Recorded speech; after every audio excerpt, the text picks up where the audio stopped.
Hello everyone and welcome to another presentation from Workplace Health and Safety Queensland.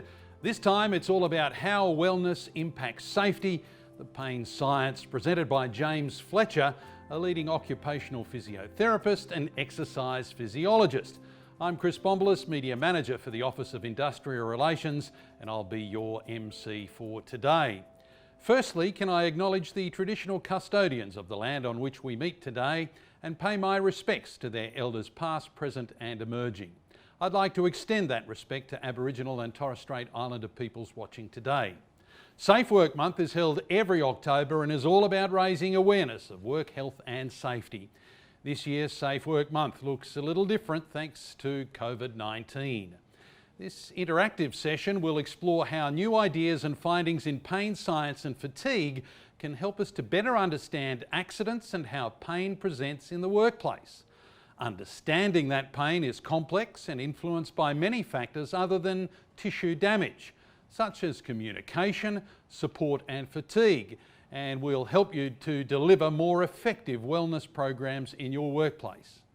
After travelling the world with Cirque du Soleil for 3 years, managing the health of 200 athletes and Cirque employees, and being exposed to how health systems are run throughout the world, James's passion is to reduce the impacts of injury and illness in the workplace. As Director of Safe and Healthy, James develops innovative tools and programs to reduce injury and improve workplace wellness with the aim of reducing the burden of chronic disease and illness in the workplace. His return to work programs and employee wellness solutions have helped some of Australia's largest organisations, such as Carlton United Breweries and BlueScope Steel, reduce injuries and improve the safety and health and well-being of their employees. Remember, if you have a question for James, feel free to submit it via the chat box on your screen at any time, as we have a Q&A session after his presentation. Without further ado, here's James Fletcher. Thanks, Chris. Thanks, James. Welcome to the second week of Safe Work Month with a focus on worker health, safety and return to work.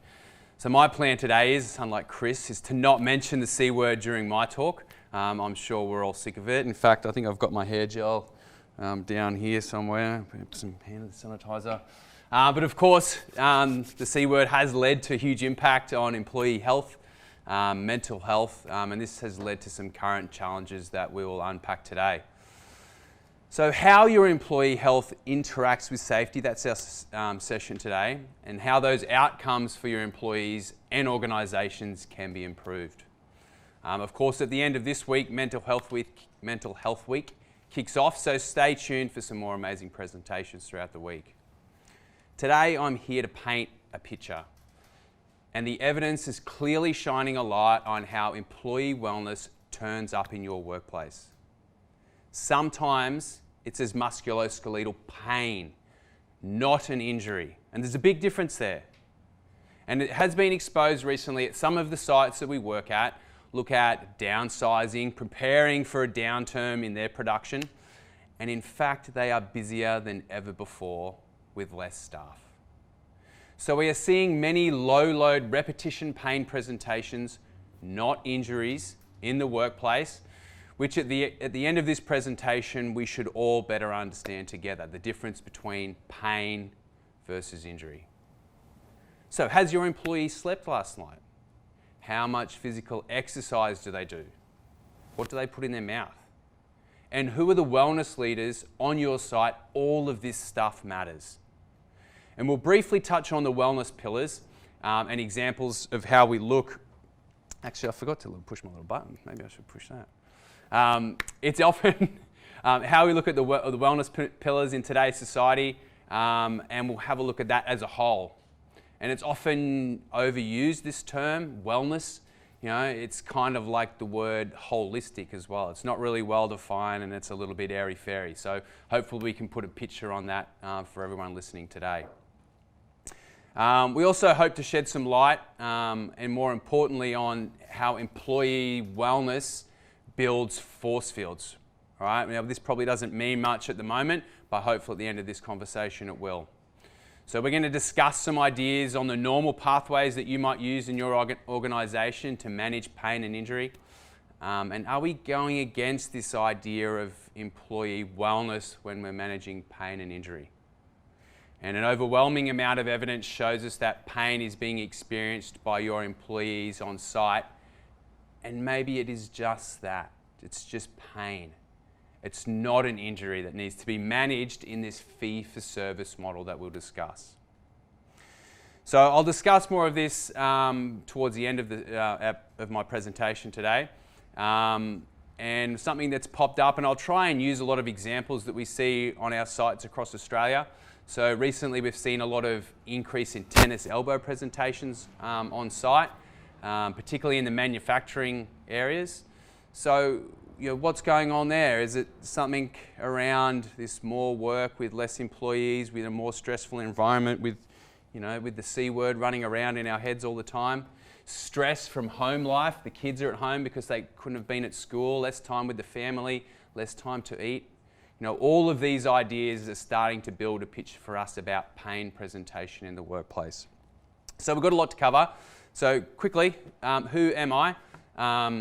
I'm a physiotherapist and an exercise physiologist. So I did travel around the world with Cirque du Soleil, managing the health of staff in different countries: Japan, Russia, Belgium, Germany, USA, Canada. And what was really exciting about that, apart from having a fantastic time, was that I got to experience how we manage different pain and injury in different countries. So that was really important because I got to see how different countries run their health systems. And for me, that was really important. And right now, I'm the director of Safe and Healthy. We do online and on-site corporate health and wellness. And I also do breathing for performance. So I work, you'll see the picture there, that's me with Cam McAvoy. So I work with some of Australia's highest level athletes, looking at managing stress and improving their performance. So let's get stuck into it. So the wellness pillars. What we're looking at here, again, it's really ill-defined. And the first one there is the workplace well-being. And that's all aspects of working life. The physical environment, the quality of safety in place, how managers are talking to the staff, and how much support your staff are feeling. And like we discussed before, how much overtime are you getting your staff to do in this current environment? And did you know one of the leading reasons why a work cover claim can progress to a common law claim is because the employee feels their manager doesn't care about them. And this can be trained, and clear pathways exist to avoid this happening. So workplace wellbeing, an important pillar. The second one there, social. So do you feel a sense of belonging and social inclusion at the workplace or at home? So does your organisation put in place strategies for staff to form groups on site? And not do this by just joining the smoking group, as we've seen at some of our sites. It's a really nice way for a new employee on site to get into a social group, is to take up smoking. And that wasn't something that our sites wanted to take place, so we addressed that for them. The physical well-being component: exercise, sleep, sunshine, drug taking, booze, all these things. So arguably the easiest way individuals can start their wellness journey, and coupled with some organisational support, you can get some real bang for your buck. And don't forget to celebrate success if you go down that pathway. Mental well-being. So what is your current mental health state? So mine at the moment, I'm a little edgy. Moving offices, moving house, launching a new online corporate health model. I manage and own 2 bars down on the Gold Coast through the challenging times that we're facing, and supporting an elderly mother that has a chronic health condition. So my team that I work with know what I'm going through, and they do all they can to take some operational aspects of the business away from me, so I can continue to be a valued member of our team, and that's very important to Safe and Healthy. So how are you addressing that on site at your organisations? And financial well-being. So we're starting to see some interesting data now, particularly at the manufacturing sites that we work at. So they're giving their staff a lot more overtime to do, which is taking care of that financial well-being, but at what cost? So now they can't exercise, they're not getting the sleep, they're not hanging out with their family. And how does that impact that person's wellness? Some interesting ideas that we're going to throw around, and a lot of my discussion today will be pushing down those pathways. But we're going to start off with a bang. So everyone looking at that screen now, 3,110 patients who've never had back pain. So if you're 50 and you've never had back pain ever, you're more likely to have a disc bulge on a scan than not. So let that sink in for a little bit. So if you're 50 years old and you've never had back pain, you're more likely to have a disc bulge on a scan than not have a disc bulge on a scan. And you can see the information there. If you're 50 and you go and get a scan, you've never had back pain, 80% will have disc degeneration. Never had back pain. So think about our current medical system and how most of the time a worker who develops back pain at work will go and get a scan.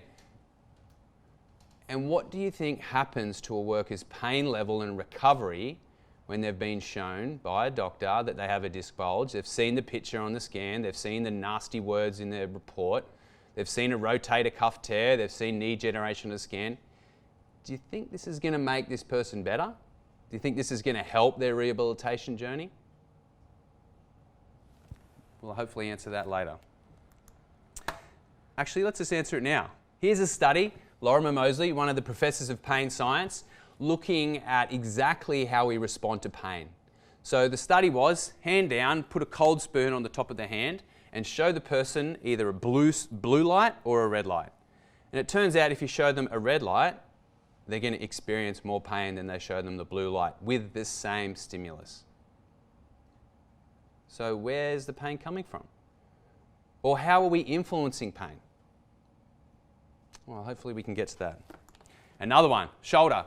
96% of people who have never had shoulder pain, ever had shoulder pain, had evidence of a shoulder pathology on a scan. So where is the pain coming from? Are our current approaches to musculoskeletal pain in the workplace helping or hindering our employees get a better outcome? Is it allowing them to be the best versions of themselves at home and in the workplace? So I want to introduce this idea now of the employee force field. All right, I'm sick of managing injuries and pain in the workplace. I want our managers and I want our organisations to start thinking of everyone as having this force field surrounding them at all times. Sometimes strong, and sometimes no force field at all, depending on what the person and what the organisation is doing about it. So where is the pain coming from? Is it coming from the inside or is it coming from the outside? It's like this idea of resilience, but a two-way resilience. In the force field scenario, the employee can build resilience, and they can also lose resilience or lose their force field by not having enough sleep, drinking too much, and not looking after themselves. But also, the organisation is equally responsible to build the resilience and the force field of the staff on site. Too much overtime, poor manager communications, shift work, challenging diversity issues, ageing workforce, and not addressing the wellness pillars at your site. Are you doing enough to build the force field of your staff? And in fact, employees with strong force fields can take on flexible overtime. Sometimes in our sites that we work at, production ramps up, production ramps down. Can your resilient employees deal with that change in load through their body?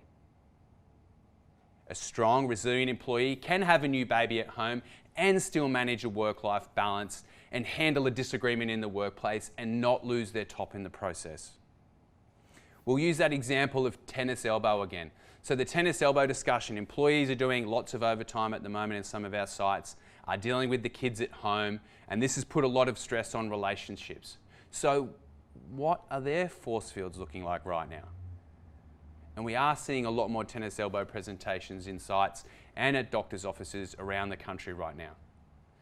So as organisations, are we taking this on? Are we adapting to this idea of, yes, production is a must, but also our staff are taking on more than ever at the moment in these challenging situations? So let's have a look at the medical system and the ways that it might be boosting or reducing employees' force fields. So in this traditional system, it's a fee-for-service model. That means is when a person turns up to the doctor's office or the physio's office, that they get paid when and only if that person turns up. So this encourages return visitors.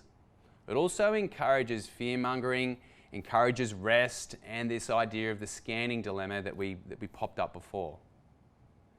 So is this the best we can do as a first world health service? Is put people into this fee-for-service outcome model? When we're starting to unpack this idea that pain does not come from pathology in most cases, but it comes from your employees' wellness and their force fields. So our medical system's great. As I said, I've worked in Russia and I've seen what a health system can not do so well. But it is set up as that fee-for-service model. And just like you, medical health professionals love bucks in their back pocket as well. And a scan in the right hands that shows damage is worth a lot of money to someone. And it keeps the patient coming back. And it keeps them from avoiding the challenging work that needs to be done and the conversations that need to be had in the workplace from being done and from being taken care of. So again, are we doing enough in our current medical system to employ and to build employees' force fields? Let's look at our discussion here around wellness. So the other issues that we can see on site as well is poor communication strategies, and that's really a highlight or a poor outcome that we've seen from common law cases, is my manager doesn't care about me. And there's some really easy strategies that managers can employ there to build employees' force fields up. We're going to unpack a little bit more about sleep and fatigue later in the presentation. And what are people putting in their mouths now that we're asking them to do all this overtime and they might not get home in time to make a well-balanced meal? So what are they doing on their way home and what are they grabbing? So in this fee-for-service model, what we currently see is just this revolving door and people really not getting the outcomes that they should be getting when we're addressing the issues at play. Not the pathology in the shoulder, not the disc bulge in the back, but the employee's wellness and their force field. Are we addressing the real issues? What this starts to throw up to many conversations and many organisations that we talk to is it's too complex. But we look at it a little differently and we say, actually, there's more levers to your pain and your musculoskeletal pain presentation in the workplace than ever before. If you know which levers to pull, then you'll have better outcomes for your site and for your organisation. Here's a really interesting study. This is from Bonn University, where they got patients to turn their neck until they felt neck pain. And they recorded how far they could turn. And then what they did was they stuck a virtual reality system on that individual to trick their eyes to think they were turning less than they actually were. So purely by changing the visual stimulus, patients with neck pain were able to turn their head further than ever before.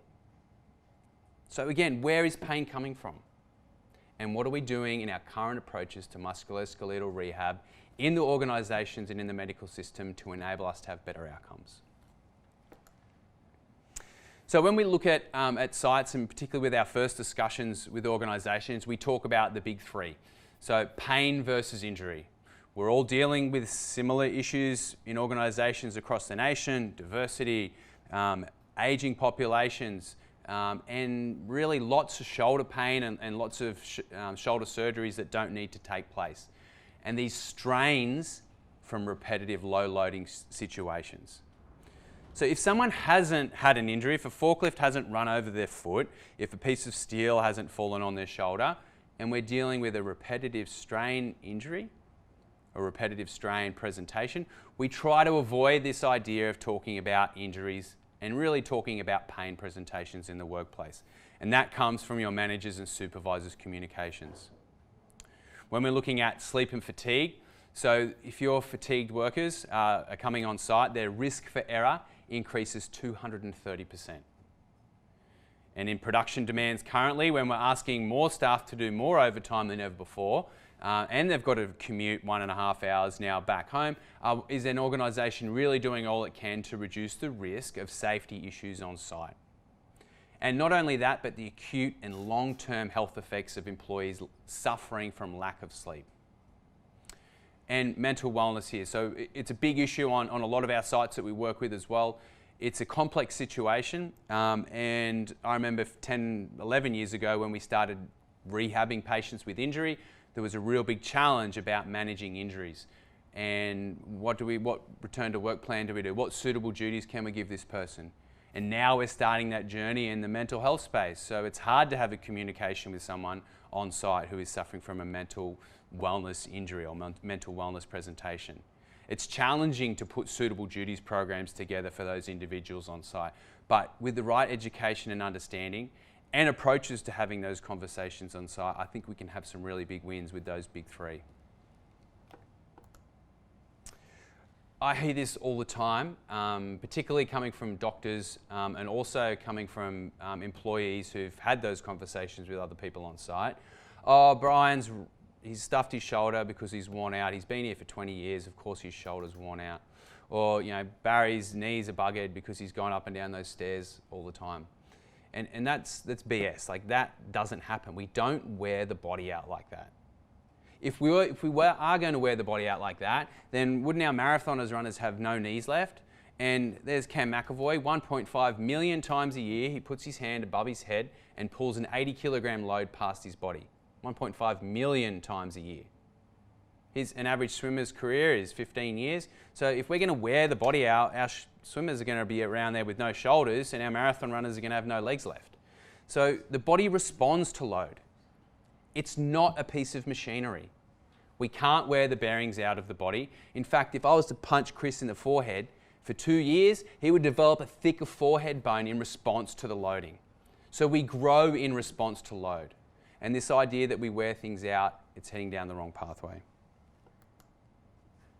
So what can you do on site? And everyone's different. That picture there shows me working with a circus. So that's a Mongolian contortionist. So her normal is different to everyone else's normal. And that's something that we take into play when we talk to individuals or we talk to organisations as well. Everyone's on their own wellness journey. So first of all, as organisations, do you have a trusted provider network? So do you trust your GP? Has your GP come out to visit the site before? Have you been to visit your GP and taken them lunch? GPs love lunch, free lunches, so just take a bunch of sushi and go and have a meeting with your GP, and that'll create that trust for you on site. Do you have trusted allied health in the vicinity? Do your managers know how to be softer in the workplace? So we always have this conversation about teaching the hardest workers in industry to be softer. And sometimes they do have to swallow a little bit of pride to have those soft conversations on site to enable that individual to recover, rehabilitate, or take off some of that stress that they're dealing with. Injury management, so trying to avoid that fee-for-service model when you can. I've worked, like I said, across many different countries around the world, and what we're trying to achieve in the model that we present is a fee for outcome. So we want someone to get better no matter what it takes from us. And that happens in a number of countries, and that was really the inspiration for myself to head down that different model pathway. Those GP consultations, they can be a challenging environment, and we've been in many of those before and try to get the best for the individual and the organisation in those consultations. From an organisational level, what does wellness look like in your site? Is it visible to the employees in their everyday work? Is an employee who's walking around on the floor looking at their manager going, well, that's a great example of what wellness looks on site? How do you communicate wellness to your organisational staff? Is there newsletters? Are there posters up? Is there a Facebook social group? And what is the organisation doing to train or build those wellness leaders up? So wellness needs to be visible, it needs to be felt on site. And if you're starting out, my general idea is if you're starting out in this wellness space, be very broad and try and build some wellness leaders in your organisation. Try and make the employees that are hardest to reach, and working on site, when we offer wellness initiatives, it's usually the people that are really healthy taking up those wellness initiatives. It's usually the people that aren't engaged on site that we really need to get to, and we can only do that when we build like versions of themselves on site. And if you're being specific in your wellness initiatives, then be really targeted. And I'm going to show you an example of a sleep and fatigue model that we presented to an organisation on site. These are theories. Where we are at right now in terms of pain science and injury rehabilitation is a really interesting and unique fork in the road. This isn't just theories from what we see in everyday practice. You can see there in terms of work cover claims, when you put these things in place, things start to happen. It might not be straight away. In a wellness journey, we look at generally a 3 to 5 year pathway for a site. But when you manage injuries and you build force fields, you do get results on site. So it's not just theory that I'm talking about here. It's a different way to look at what we're currently doing. And just adding a few minor tweaks to maybe the way you manage injuries on site might start to achieve these sorts of outcomes as well. Here's an example of a focused wellness strategy that we put together for a site. Average sleep duration for this manufacturing site was 6.24 hours for an individual. Now we know that's low. Sleep quality. This idea of sleep health and what happens when we're asleep is really important. Sleep pathology exists in 1/3 of the people sitting in your office or sitting at your manufacturing sites, and that needs to be addressed. Obstructive sleep apnea or insomnia. 21% of those individuals that we took from this manufacturing site had moderate to severe obstructive sleep apnea. So they can be in bed all day, and it doesn't matter how long they sleep for, but their sleep health and what happens when they're asleep, they will still present to site fatigue. They will still make errors at site, and they will still have poor short-term memory function in your site or in your office environment. What we saw when we put in place a wellness strategy for this site, not only addressing sleep health and taking that sleep pathology idea, so putting those people who had serious sleep pathology in front of people who could deal with it, the third most important thing that we saw on site was relationship stress.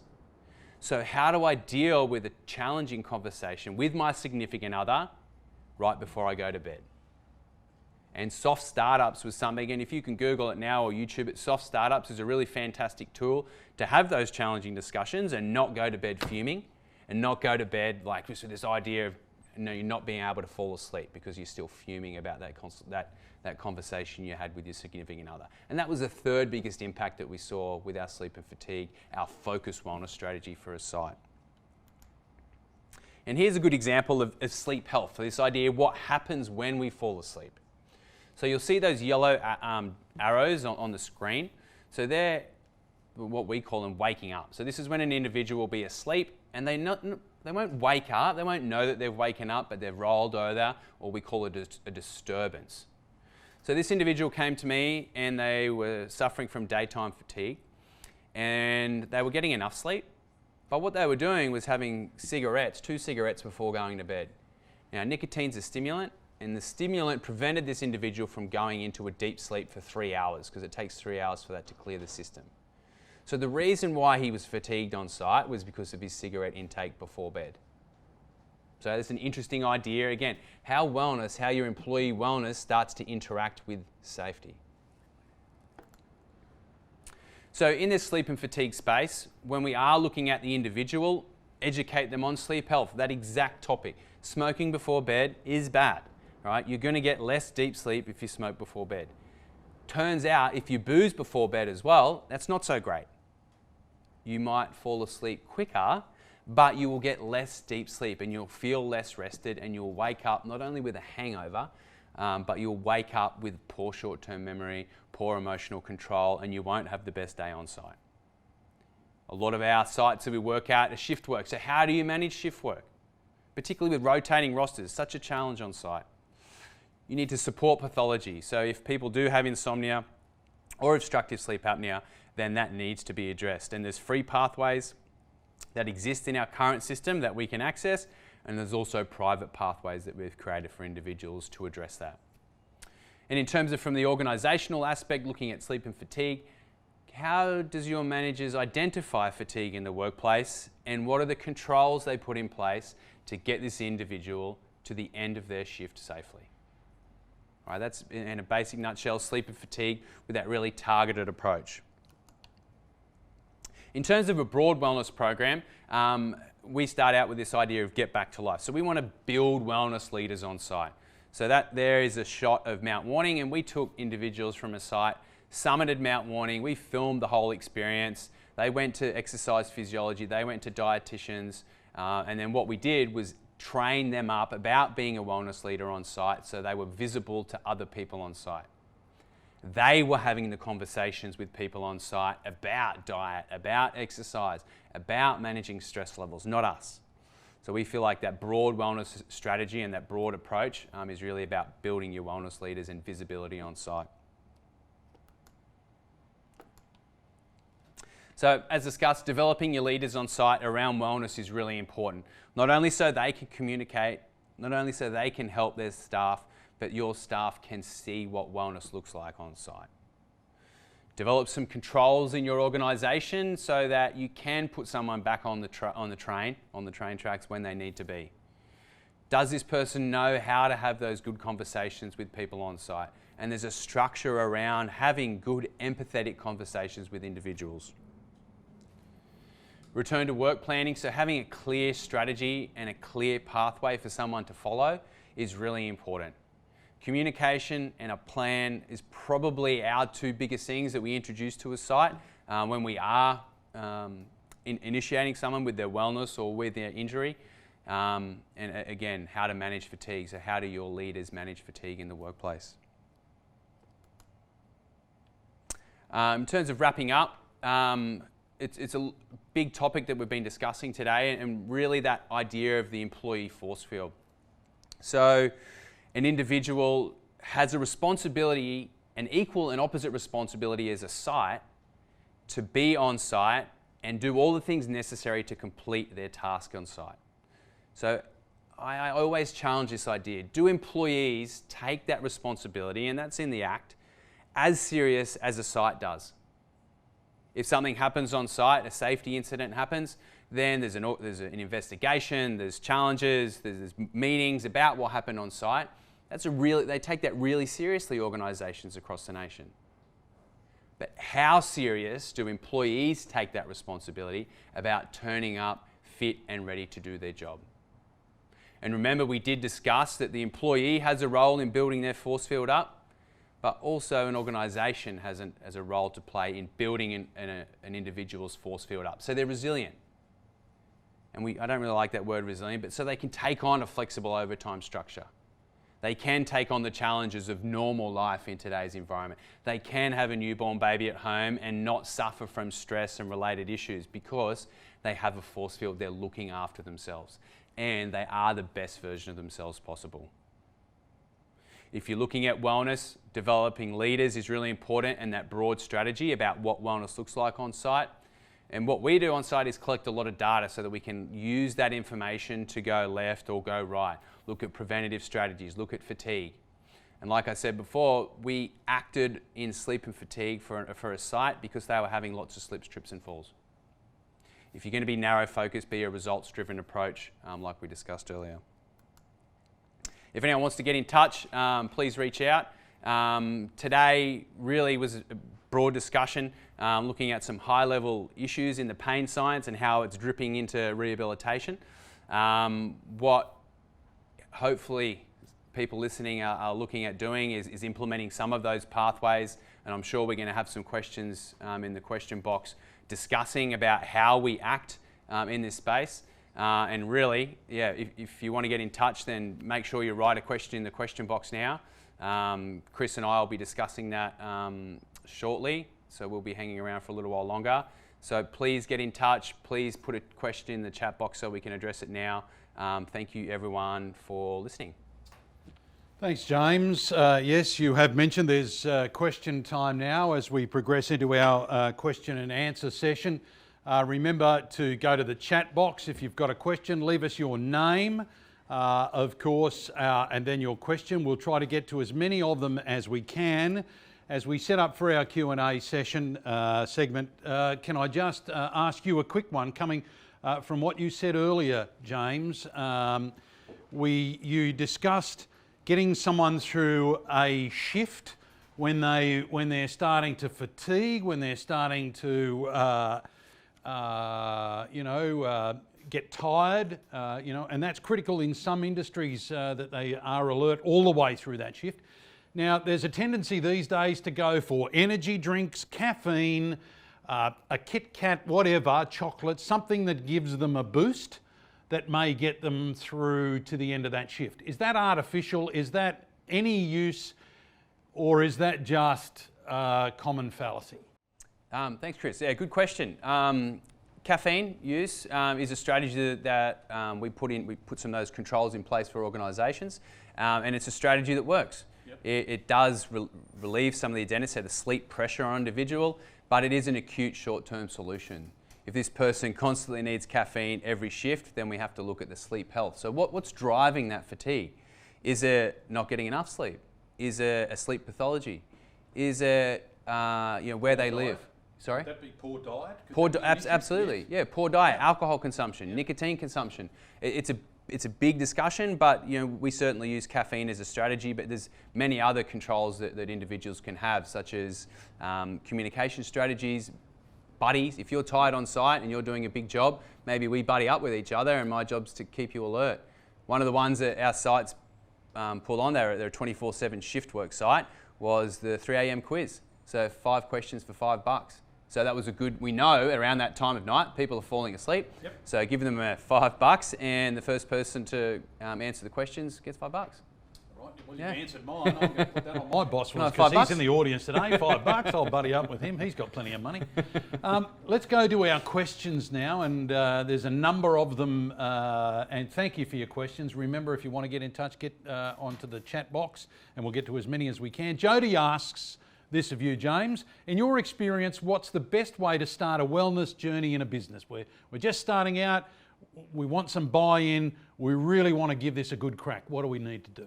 Great. Jody, thanks for the question. In my experience, the best way is to start broad. So developing a culture of wellness on site and developing some wellness leaders on site. And what's lacking, and this is from a lot of the DuPont reports, is that we don't celebrate success, and in our wellness and safety journeys, we don't achieve anything amazing. So, I brought up the example before of climbing Mount Warning. So we took a bunch of employees, put them through education and face-to-face consultation with health professionals, looking at what they eat, how they sleep, and how they exercise, and then get them to achieve something amazing. Document that journey and then share that around with the site so that everyone can see what wellness looks like on site. And who is the wellness leader on site, or who are the wellness leaders, so that they can get to them for support. I think I mentioned in my talk before is a lot of the people we need to reach in the wellness journey, they're really hard to reach. So let's build up what wellness looks like on your site. So I would start broad and achieve something amazing. Here's another question, and I think this is Mary Lou. She's keen to hear how you make fee for outcome work. It relies on the patient making the right changes to their lifestyle, diet, etc.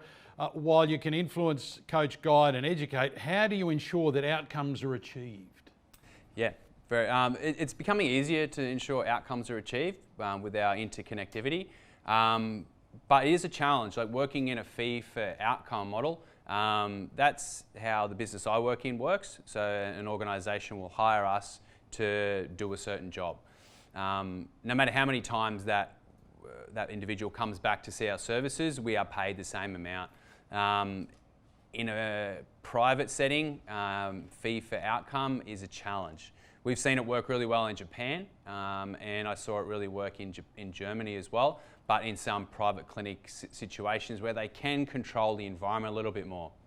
So in the public sphere, a fee for outcome model might be a real challenge, but in a private model where you're working with an organisation, Chris, I feel like you can you can control things a lot better, provide some accountability on what people's jobs are, and we are really shifting in this health space to more of an active approach to rehabilitation and to health. Before, we sat on the bed, we got a scan, the doctor told us what was wrong with our knee. We sat down with an allied health professional, they massaged our leg. These are very passive approaches to healthcare. What we're asking individuals now with the interconnectivity and with the data that we can get access is say, well, here's some things that you need to achieve. We want you to achieve them, and we can track that. So tracking is really important, but public space, probably really challenging, but in a private organisational environment, that fee for outcome model is easily.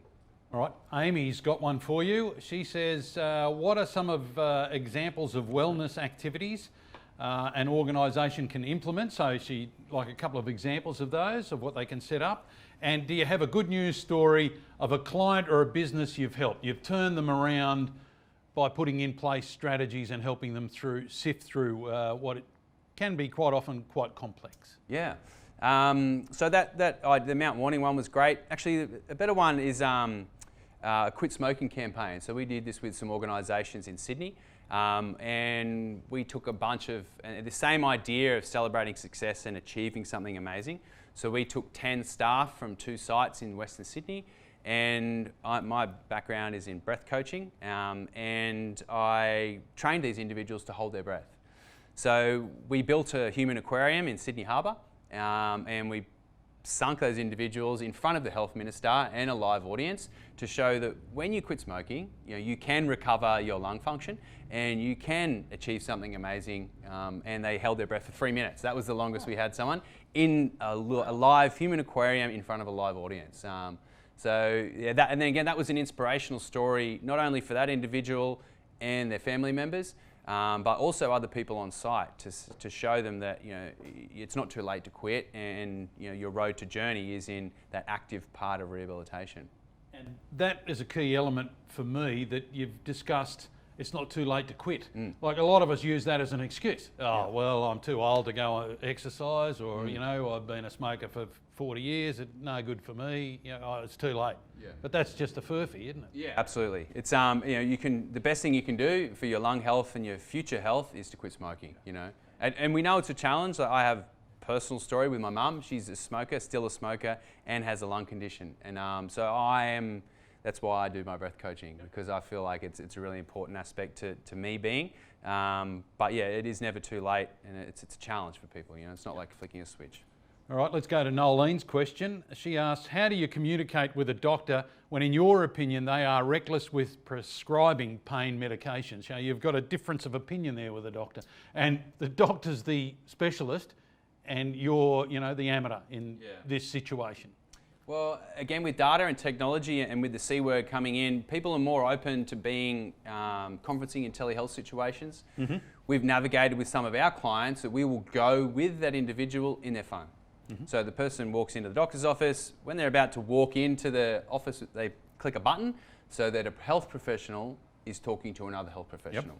Yep. And when we're having that conversation, there is much less barriers put up, and we can talk health, If the doctor's trying to do something and we're trying to get a different outcome, we can have that conversation on health.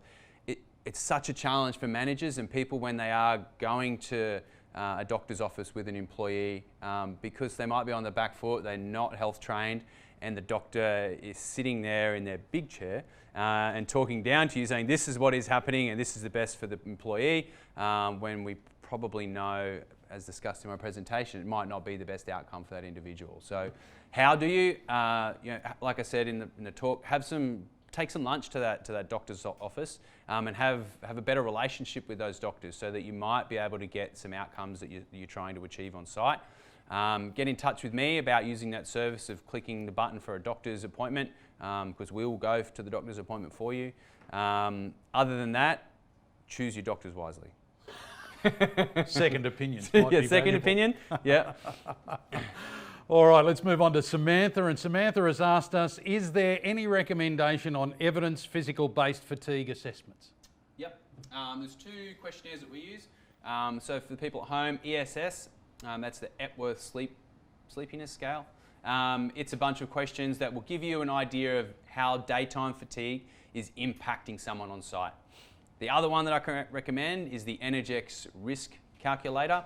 So if you put in how much the person slept yesterday, how much they slept last night, and what time they woke up today, that'll give you as a manager or as an organisation a number or a risk level on what you need to do to manage that individual. But fatigue is so personal, and it's different from each person. So yeah, numbers are great, outcome numbers are great, and scores are fantastic, but really we want that individual to have a better conversation with their manager to say, what can you do today And the question we give managers on site is, how can I help you get to the end of the shift safely? What can I do to help your fatigued state get to the end of the shift safely? And that might mean stopping them from driving heavy machinery. That might mean putting them on tasks where they have to walk a lot, where they're in the sunshine and they're outdoors, or having a coffee break. That's a fantastic way to manage fatigue on site. Cool. Look, heaps of questions coming in. Remember, if you've got a question, it's not too late. James is here to answer them, as many as we can get through. Just go to the chat box and put your name in there and your question, and we'll get to it as soon as we can, as Amy has done. And you were talking about a force field in your presentation, James, and Amy would like to know, can you give us examples of what things an organisation could do to build up a person's force field? I want to have a force field around me. How can we build that up? Yeah, at an organisational level, I'll just bring up ones that are in my head currently, just because we're addressing them on some of our sites. So looking at overtime hours. So I'll use an example of a test cricket player. So as a test cricket player, if I'm going to get access to being selected for the test, I need to have bowled, as a fast bowler, X number of balls in the previous 3 months, even to be selected for that test. So what that's saying is that what work have I done in the previous 3 months to make myself ready for the current job that I'm about to go into? In the overtime situation, what we see all the time is a quick ramp up to production demand. So this week we've had 75,000 orders, and normally we get 40 orders. So this huge increase in demand and production, and then what the organisation does is just grab those individuals and increase their overtime hours straight away. That increase in rapid change in load through the body or in the number of hours that someone's doing on site is a risk factor for injury. And that will certainly shrink an employee's force fields. So what can you do as an organisation to build force fields? So maybe spread that overtime across, maybe have that discussion with your customer and to say, actually right now it's a 2-week wait, all right, on orders. Having those challenging conversations is difficult, but managing that employee's force field should be the priority of the site if safety is your number one outcome. Providing leadership, support and communication. So are your managers skilled at having those softer conversations with employees? Can they pull someone aside and say, are you okay? Or how can I help you at the moment? Or what do you need from me and from the site to manage your life at the moment? Because for so long we've asked employees to take their work home, and now we're starting to see home come to work. Great advice. Nicole's watching us. She said, thanks very much. She really enjoyed the presentation, but she would like to know why you don't like the word resilience. Well, I just feel like the word resilience puts all that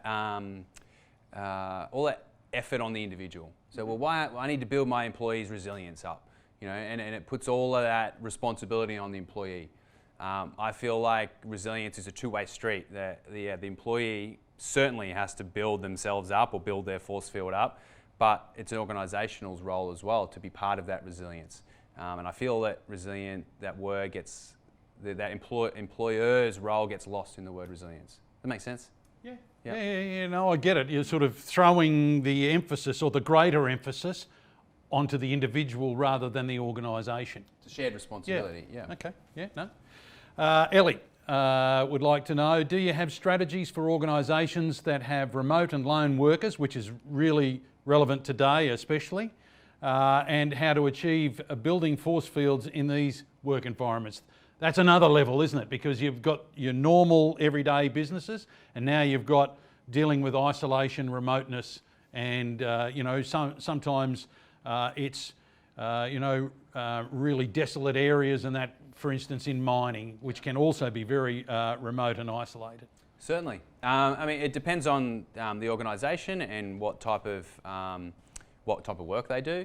But for transport workers, as an example, looking at hours that these guys and girls are doing on the road. What strategies do you have in place to include a social cohesion in that group? Facebook groups is a good example, or what communication strategies does the organisation have to their staff if they're remote?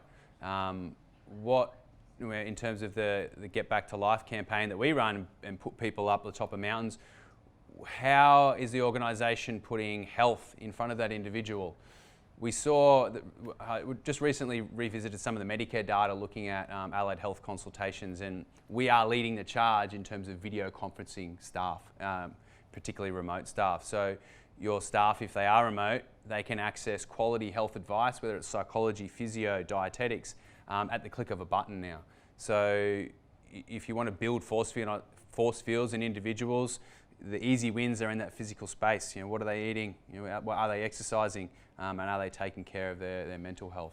And would it be a good idea if, particularly, say, mining camps and things like that, you bring in specialist people, whether it be an exercise coach or, a dietitian every now and then, someone that can help them with their lifestyle in general? Yeah, certainly. I think right now access is not the issue. Like we're starting to see that telehealth space explode. Mm-hmm. It's really about why. Why should I care about my health? Why am I going to talk to a dietitian when I don't care? Really, we want to build that vision of wellness on the site so they can see what wellness looks like, and then they're going to reach out. We've tried so many times pulling people up, and that works.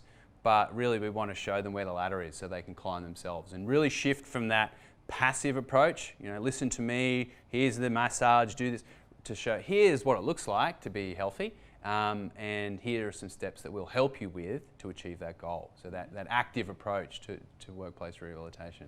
All right, another question's come in from Cherie, and she would like to know, can you please tell us where we can learn more about your sleep and breathing techniques? Yeah.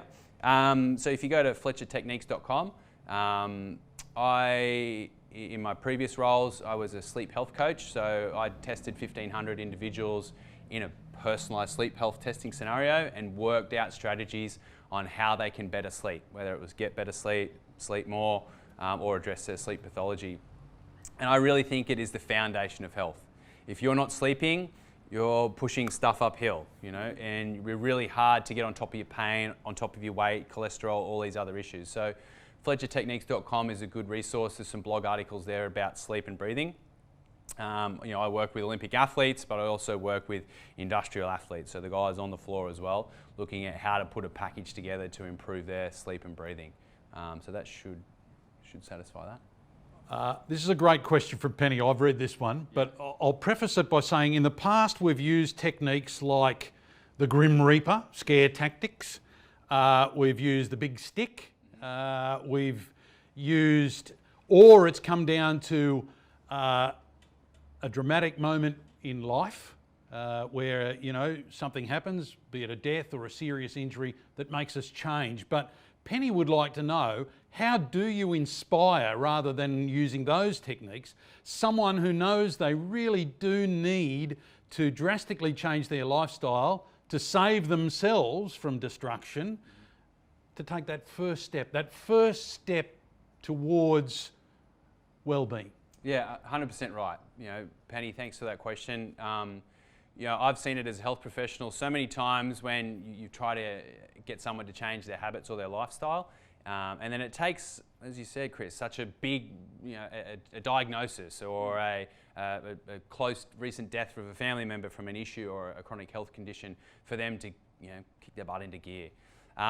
We don't want to wait for that, because sometimes it's too late. But for me, it's a couple of things. So one, I've discussed about providing a vision and what that looks like on site. So building people up around that person or that person themselves by achieving something amazing. Climbing a mountain, holding your breath for 3 minutes, running a half marathon, doing the bridge to bridge, whatever it is, get them to achieve something amazing so they can see what it feels like, or get someone close by to achieve something amazing so they can see what and feel what that looks like.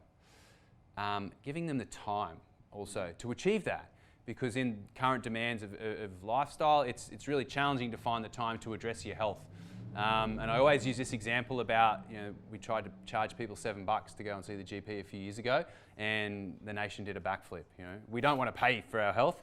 So that's where, again, the organisation can be part of that group and pay for services like what we offer, to say, hey, well, here's the time, here are the services, and we're going to build some employees around you so that you can see, look and feel what it tastes like to be a more resilient, well individual. I was just going to use that word, Yeah. to build the resilience and the force field. Damn, I used it. Yeah, you used it this time. All right, look, a couple of questions to go. This one's from Adam, and this is more on a practical side from your hands-on, medical work. Yep. Do back braces work, or is it in the mind game of repetitive work? Yeah, it depends on what the back brace is for and in the situation that we're using it, really. It's a hard question to answer. But in general, back braces are sometimes really useful for an acute strain of a back that might help that person get to work and feel more comfortable doing their work earlier. If we can get that individual back on site and doing something that's meaningful to them, then we're going to get a better outcome for that individual. So if we use a back brace to do that, fantastic. Again, all sorts of braces, we've got elbows, shoulders, back, neck. Yeah. Not neck, that's usually No, neck braces pretty, there. Yeah. pretty disastrous if you've got to wear that. Excuse But, are they a valuable tool? They're a tool, but I feel like they get overused. Okay. It's like, all right, well, now I need this back brace forever, and I'm going to use. Then that's the wrong approach. Okay. If you limit movement and you limit range of movement, then what you're opening yourself up for is less of a force field. If you say to someone, don't bend your back, and then that one time you have to bend your back, what's going to happen? So bending the back more and using the back and lifting things above your head and being a human being and doing lots of things is really important in your employee force field space. One final question. We'd love to go on, but time is of the essence. This is from Cass, and she would like to know, would you be able to touch on the role of psychosomatic pain and having conversations about psychosocial risk factors? Yeah, so thanks, Cass, for that question. It's challenging if you're not a health professional to have those psychosomatic conversations with an individual, because sometimes it can come off really wrong. And certainly as a health professional, I've done that. Where the person sitting next to me will go, well, not all the pain's not in my head. And that's not what I'm saying at all. There's a really great example. I brought up the Lorimer Moseley. He's a pain scientist. And he's walking through the bush. You can see this on his TED talk. And a snake bites him on his leg. And he thinks it's a stick because he normally bushwalks, and that happens all the time. 10 minutes later, he was flat on his back. Brown snake bit him. The next time he goes out for a bushwalk after recovering from that, a stick scratches his leg, and he's fallen over in pain. So because of that experience of the snake bite, his body has reacted to that stick by saying, this is red hot poker, this is so much pain, you need to fall over because last time you nearly died. So this idea of psychosomatic pain, it's so broad. If your dad's had a back pain before, then you're more likely to associate with back pain because you've seen and felt what that looks like. If your doctor shows you a scan of degenerative discs in your back, you're more likely to be in pain for longer because the doctor's shown you that scan. But hopefully today, I've shown you that doesn't really matter. So what's interesting, Chris, at the moment is we're starting to move away from this idea that pain, we have to fix it, we have to touch it, and we have to move. Which is why that we can treat patients online now, particularly as physios and health professionals, because pain is so much more global. There's so many more levers to pain than what we thought in the past, and we can address them in that online space. All right, let's wrap up today's session. You've told us that pain may present in the workplace in a range of ways, such as poor sleep, relationship, financial challenges, and so on, not just physical pain. Give us a couple of key take-home messages just to wrap up. So try and manage force fields. So when you see that person shrugging their shoulder, or you've heard stories about them having a newborn baby at home, have those conversations early. So try and support that individual through the challenging time they're having and not wait to manage pain and injuries. Enjoy, as a manager on site and a supervisor on site, I would encourage you to have supporting conversations. So really putting that judgment aside and just listening to that individual and asking open-ended questions. So things like, how can I help you? Tell me what's going on. Rather than these yes or no questions where the employee can really shut down that conversation really early. And as an organisation across the nation, really looking at your employee wellness pillars and trying to touch base with a few of that, whether that's workplace, physical, social, financial. Really try and address where you are addressing those different pillars in your site, because it will pay off in the long run, and your employees will be more resilient. They'll have bigger force fields on site, and they'll be able to deal with the challenges that are presenting in the workplace at the moment and also at home. So do all you can to touch base with employee force fields. Oh, you broke your own rules today. You used the R word, resilient, and you used the C word, COVID. Well, here's a good number resilient. of times. You've been under these lights for a few days. Look at me. That's not resilient to these lights, all right? That's leaking. You're under pressure. Look at that. Look, thanks very much to James Fletcher. It's been fascinating, some wonderful learnings and some great advice. Hope you can take them back to your workplace, home, wherever you might need to use those. We have learned a lot today. Thanks for joining us. Chris. Thanks, everyone. There are still loads of free virtual events to enjoy during Safe Work Month, including a session on stress-resilient leadership, intelligence-enabled work health and safety, and a chat with ex-Olympian Hayley Lewis. The good news, everyone, it's not too late to register. You can also access heaps of free resources from our website, worksafe.qld.gov.au, including industry and topic-specific video case studies, podcasts, speaker recordings, and webinars and films to help you improve your WHS and return to work outcomes. Thanks everyone for joining us here today and supporting Safe Work Month. Remember everyone, work safe, home safe.